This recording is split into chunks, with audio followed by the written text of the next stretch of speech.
నా పేరు శకుంతల అండి. మాకు మల్లవెల్లి పొలాలు ఉన్నాయి. మా పొలాలకు డబ్బులు ఇవ్వకుండా ఇప్పుడు రెవెన్యూ వాళ్ళు మా పొలాల్లోకి వచ్చి మమ్మల్ని గృహ నిర్బంధం చేసి 144 సెక్షన్ పెట్టి ఆడవాళ్ళని మగవాళ్ళని ఇళ్లలో పెట్టి బయటికి రానికుండా చాలా హింసలు చేస్తున్నారండి మమ్మల్ని.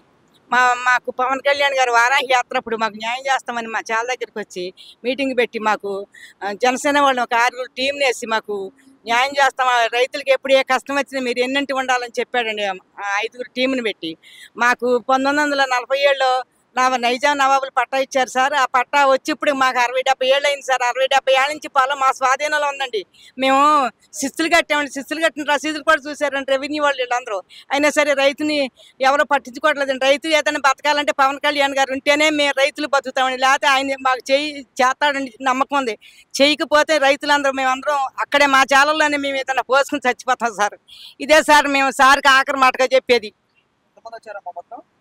మేము ఇప్పుడు 30 మంది వచ్చాం సార్. సడన్గా పోలీసులు వస్తారని తెల్లారుజాములు వేసి మమ్మల్ని గృహ నిర్బంధం చేస్తున్నారని తెల్లారగట్లేసి గబగబా అడవిడిగా పరిగెత్తుకుంటా రోడ్డుకు వచ్చేసి మేము వచ్చాం సార్.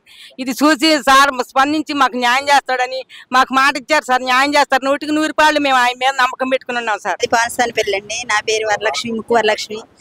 ఈ గట్టి మీద నరసింహస్వామి గట్టి మీద పొలం ఉందండి. పొలం ఉంటే ధర్నా చేశారు. ధర్నా చేస్తే పోలీసు వాళ్ళు కొట్టి సామాను అంతా వేసుకెళ్ళిపోయి కేసులో పెట్టి నాన్న అరెస్ట్ చేసి నెల వాయిదాలు వేసారండి.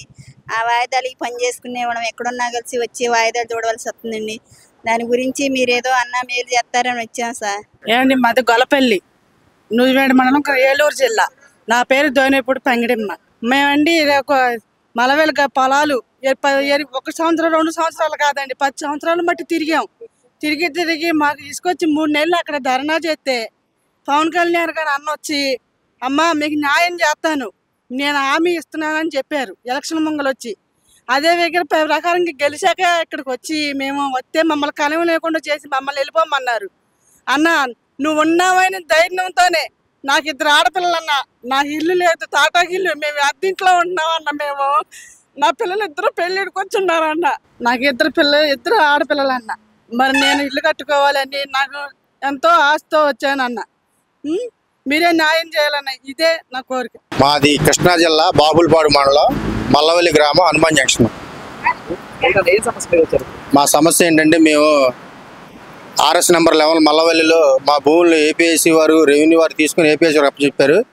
దానిలో ఏపీఐసి వారు ఇండస్ట్రియల్ కారిడార్కి ఇచ్చారండి. దాన్ని మా పొలాలను తీసుకొని ఇప్పుడు 11 సంవత్సరాలు అవుతుందండి. ఆ పొలాలు మొన్న 4 రోజులు బట్టి పోలీసులు మా రైతులందరినీ గృహ నిర్బంధం చేసి ఒక్కొక్క ఇంటికి 10-15 మంది పోలీసులను పహాలా పెట్టించి మమ్మల్ని చేలోకి వెళ్ళనివ్వకుండా మా పొలాలన్నింటిలో మామిడి చెట్లను తొలగించి వాళ్ళ ఇష్టానుసారంగా రోడ్లు వేస్తున్నారండి. మమ్మల్ని ఎవరిని ఇంట్లోంచి బయట రానట్లేదండి.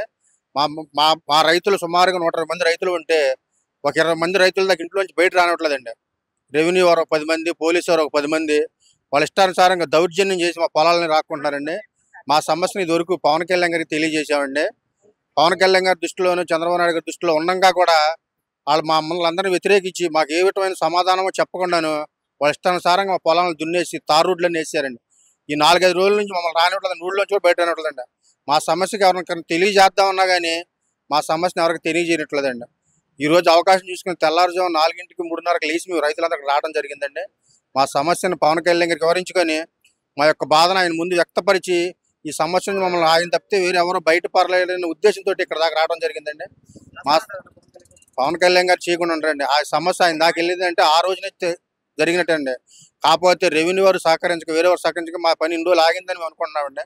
మరొకసారి పవన్ కళ్యాణ్ గారికి మా యొక్క సమస్యను దృష్టికి తీసుకెళ్లి ఈ సమస్య నుంచి ఆయన మమ్మల్ని బయట వేయగలరు కానీ నమ్మకంతో ఇక్కడ రావడం జరిగింది. ఆయన మీద ఎందుకని నమ్మకం అంటే ఆయన నమ్మకపోతే మనం ఇక్కడ ఉండలేమండి. వాస్తవంగా మనం వాళ్ళు చేసిన ఆయన పనులండి ఒకసారి కాదండి, ప్రతి చోట ఆయన ఇచ్చిన మాటకి నిలబడి కట్టుబడి ఆయన ఒక్క పని ఇది చేయలేదంట గీయలేదండి. ఆ నమ్మకంతో మేము ఉన్నామండి. మా పని కూడా ఆయన కంపల్సరీగా చేతను ఆయన మీద నమ్మకం ఇక్కడ దాకా వచ్చామండి. మాకు కదా మా రైతులందరికీ కూడా మాకు ఉన్న ఒక్క నమ్మకం ఆయనండి. ఇక ఆయన చేయలేకపోతే మా పని అవదండి. ఇక మా రైతులందరూ వేరే దారి చూసుకుంటామేనండి.